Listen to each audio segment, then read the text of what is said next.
Hello friends, welcome to my channel. Myself doctor Shweta Jain और health body Ayurveda में आपका स्वागत है।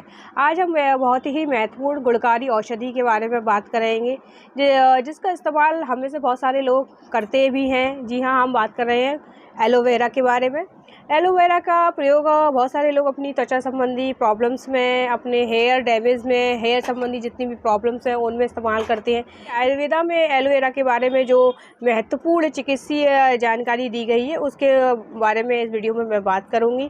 अगर आपको ये वीडियो अच्छा लगे तो लाइक शेयर ज़रूर कीजिएगा और मेरे चैनल को सब्सक्राइब ज़रूर कर लीजिएगा। तो चलिए कि आयुर्वेद के अनुसार एलोवेरा को आप किन किन व्याधियों में इस्तेमाल कर सकते हैं और किन व्याधियों में एलोवेरा का इस्तेमाल आपको नहीं करना चाहिए, तो इसकी कंप्लीट जानकारी हम इस वीडियो में आपको देंगे। इसके अलावा इनको किस किस नामों से जाना जाता है और हमारे सिस्टम यानी कि डाइजेस्टिव सिस्टम, रेस्पिरेटरी सिस्टम, शरीर के जितने भी अवयव हैं उन पर ये किस प्रकार वर्क करता है, हमारी जो त्रिदोषाज हैं वात पित्त कफ, उनमें किन दोष पर ये सबसे ज़्यादा वर्क करता है। इसके अलावा इसके गुणधर्म और इसके विभिन्न पर्याय हैं और किन किन बीमारियों में आप इनका इस्तेमाल कर सकते हैं और किन बीमारियों में आपको इसका इस्तेमाल नहीं करना चाहिए, तो इसके बारे में कंप्लीट इन्फॉर्मेशन हम आपको इस वीडियो में देंगे।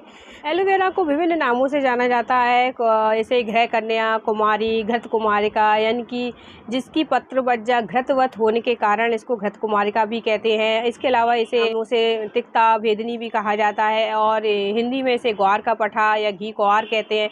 इंग्लिश में इसे इंडियन एलॉय कहते हैं और जिसका लैटिन नेम है एलोवेरा और ये लीलिएसी फैमिली से बिलोंग करता है। ये जो घृत कुमारिका का जो पौधा होता है, यानी कि जिसको घृत कुमारिका के पौधे को छुप कहते हैं, जो कि 1 से 2 फुट ऊंचा होता है और इसकी जो पत्तियां होती हैं वो दांतेदार होती हैं, थोड़ी सी नुकीली कांटेदार होती हैं। और जब हम इसको थोड़ा सा चाकू से इसको छीलेंगे तो इसकी जो पत्र मज्जा होती है वो एकदम पिछले घृत के समान होती है और इसमें पत्तियों के काटने पर ये कुछ लैटेक्स जो आप देख रहे हैं येलोइश कलर का निकलता है। ये इसको जब ठंडा कर लिया जाता है तब इसे मुसब्बर या कुमारी सार भी कहते हैं। बेसिकली जब हम इस जो येलोइश पार्ट का प्रयोग हम नहीं करते, आप देख सकते हैं ये जो लेटेक्स आप येलो कलर का देख रहे हैं इसको प्रयोग नहीं करना होता है। ये इसको हम मेडिसिनल प्रॉपर्टीज़ में यूज़ करते हैं। हमें इसका प्रयोग अपने स्किन डिजीज़ या हेयर प्रॉब्लम्स इसका इस्तेमाल नहीं करना होता। हम अब इसके गुण कर्म की बात कर लेते हैं। ये गुण में गुरु, स्निग्ध, गुरु मीन्स थोड़ा सा भारी होता है, स्निग्ध थोड़ा सा चिकनापन लिए होता है और व्रते हैं वो मधुर और तिक्त, यानी कि थोड़ा सा मीठापन लिए और थोड़ा सा तिक्त होता है। विपाक में ये तिक्त है और इसका जो वीर होता है शीत होता है, यानी कि ये ठंडा होता है। इसकी जो तासीर होती है वो ठंडी होती है और अपने तिक्त गुण होने के कारण ये कफ पित्त सामक है। अपने पाचन संस्थान की अगर एलोवेरा की अल्प मात्रा का प्रयोग करते हैं तो ये दीपन, पाचन, यकृत उत्तेजक और तथा स्प्लीनोमेगैली, हेपेटोमेगैली का कार्य करती है। दीपन पाचन मीन्स ये हमारी खाने को तो पचाती ही है, साथ में हमारी जठराग्नि को भी प्रज्वलित करती है, यानी कि हमारे एंजाइम्स पर भी वर्क करती है और हमारे खाने को भी पचाती है। इसके अलावा लोगों को भूख नहीं लगती है, जिनको कुछ भी खाने की इच्छा नहीं होती है, जिनका डाइजेस्टिव सिस्टम प्रॉपर तरीके से वर्क नहीं करता है, वो एलोवेरा का प्रयोग कर सकते हैं। इसके अलावा भेदन का गुण इसमें पाया जाता है। अगर आप इसका अल्प मात्रा में प्रयोग करते हैं तो ये हमारे जिनका कोष्ठ क्रूर है, जिनको ठीक से मोशन नहीं आते हैं या जिनको कब्ज की प्रॉब्लम रहती है, तो ये अगर आप इसकी थोड़ी सी मात्रा का प्रयोग करते हैं तो ये आपके मलों को भेद देगी। अधोमार्ग से जो आपका मल है वो उसको बाहर निकाल देती है और भेदन की प्रॉपर्टीज होने के कारण ये जिन लोगों को कॉन्स्टिपेशन की प्रॉब्लम रहती है उनके लिए एलोवेरा बहुत ही बेनिफिट देने वाली है। एलोवेरा की मात्रा को थोड़ा सा अगर हम बढ़ा लेते हैं तो ये विरेचन का कार्य करती है, यानी कि हमारा जो कोष्ठ क्रूर है, जो हमारा पेट है, जिनका मलों का पाचन अच्छी प्रकार से नहीं होता है, जिनको कुछ भी खा लें और मोशन ही नहीं होते हैं, कब्ज की प्रॉब्लम रहती है, वो एलोवेरा की थोड़ी सी मात्रा अगर बढ़ा लेंगे तो उनके लिए ये बेनिफिट देने वाली है। विरेचन के साथ साथ ये क्रमिक है, यानी कि हमारी कृमियों को भी बाहर निकाल लेती है। अब हम ये थोड़ा सा यहाँ समझ लेते हैं, आप थोड़ा सा कंफ्यूज हो रहे हैं कि हमें इसकी मात्रा को कितना प्रयोग करना है या किन लोगों को इसका प्रयोग यानी कि किन लोगों को इसका अल्प मात्रा में प्रयोग करना है और किन लोगों को इसकी बढ़ी हुई मात्रा का प्रयोग करना है। तो मैं यहाँ थोड़ा सा क्लियर कर देती हूँ। जिन लोगों का कोष्ठ बिल्कुल साफ़ रहता है, जिनका पेट बिल्कुल साफ़ रहता है और जिनको कुछ खाते ही लैट्रिन आ जाती है, कुछ खाते ही मोशन आ जाते हैं, जिनको कुछ भी एक्स्ट्रा एफर्ट करने की ज़रूरत नहीं होती है, जिनको जो सुबह उठते ही तुरंत फ्रेश हो जाते हैं, उनको एलोवेरा का प्रयोग बिल्कुल भी नहीं करना चाहिए। क्योंकि अगर वो एलोवेरा का प्रयोग करेंगे तो उनको लूज मोशन की प्रॉब्लम हो सकती है, उनको जुलाब हो सकते हैं, वो बार बार फ्रेश होने जाएंगे, यानी लूज मोशन की प्रॉब्लम हो सकती है, उनको दस्त हो सकते हैं। और जिनका कोष्ठ क्रूर है, जिनको बिल्कुल भी मोशन नहीं आते हैं, वो एलोवेरा का प्रयोग कर सकते हैं। इसके अलावा एलोवेरा का प्रयोग उन लोगों को तो बिल्कुल भी नहीं करना चाहिए जिनको ब्लीडिंग पाइल्स की प्रॉब्लम है, यानी कि जिनको अर्श की प्रॉब्लम है, या जिनको खूनी बवासीर की प्रॉब्लम है। क्योंकि ये थोड़ा सा इसके अंदर जो भेदन और विरेचन की जो प्रॉपर्टीज़ है, इस वजह से ये आपकी जो बवासीर की प्रॉब्लम है, खूनी बवासीर की प्रॉब्लम को बढ़ा सकती है। तो आई होप आपको समझ आ गया होगा कि एलोवेरा का प्रयोग किसको करना है, किसको नहीं करना है। बात कर लेते हैं अपने सर्कुलेटरी सिस्टम यानी कि रक्तवाह संस्थान की। ये हमारे रक्त को का शोधन करने वाली है, ये रक्त शोधक है तथा शोथहर है, यानी कि जिनको शोथ यानी कि सूजन की प्रॉब्लम है, उसमें एलोवेरा बहुत ही गुणकारी है। इसके अलावा ये रक्त का शोधन करती है। जिन लोगों को रक्त संबंधी बीमारियां हैं, जिनको स्किन की प्रॉब्लम है या स्किन डिजीजेज हैं, उनके लिए ये बहुत ही बेनिफिट देने वाली है।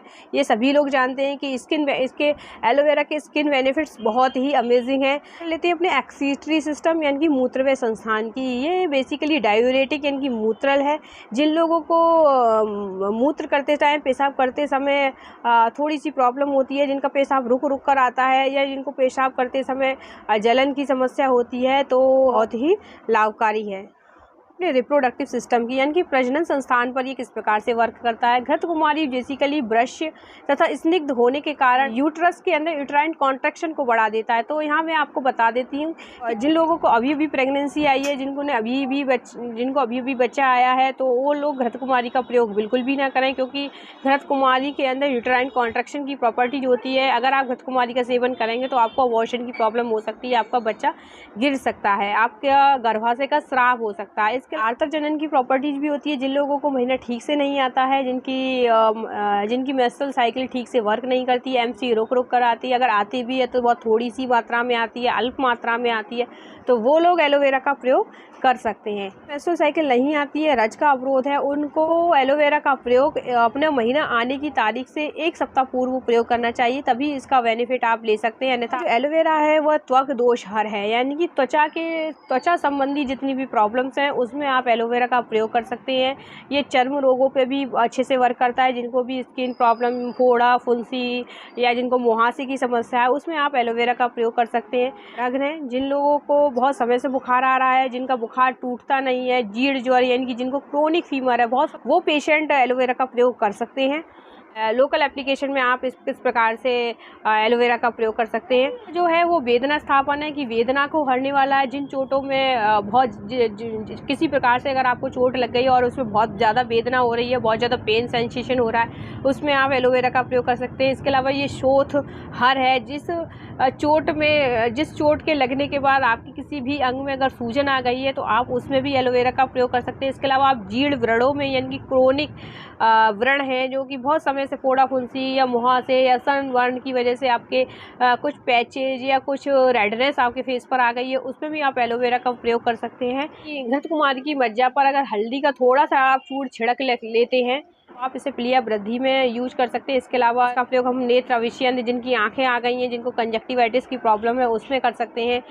एलोवेरा की कितनी मात्रा का प्रयोग हमें करना चाहिए। अगर हम एलोवेरा का प्रयोग यानी कि घृत कुमारी स्वरस यानी कि स्वरस के फॉर्म में आप इसका प्रयोग कर रहे हैं, तो आप इसकी 10 से 20 ml की मात्रा भी ले सकते हैं। इसके अलावा अगर आप इसको चूर्ण की फॉर्म में प्रयोग कर रहे हैं, तो आप इसकी 0.1 से 0.3 ग्राम की मात्रा में आप इसको प्रयोग कर सकते हैं। एलोवेरा की किस चीज़ का प्रयोग हम करते हैं। एलोवेरा के पत्तों का हम प्रयोजांग के रूप में प्रयोग करते हैं।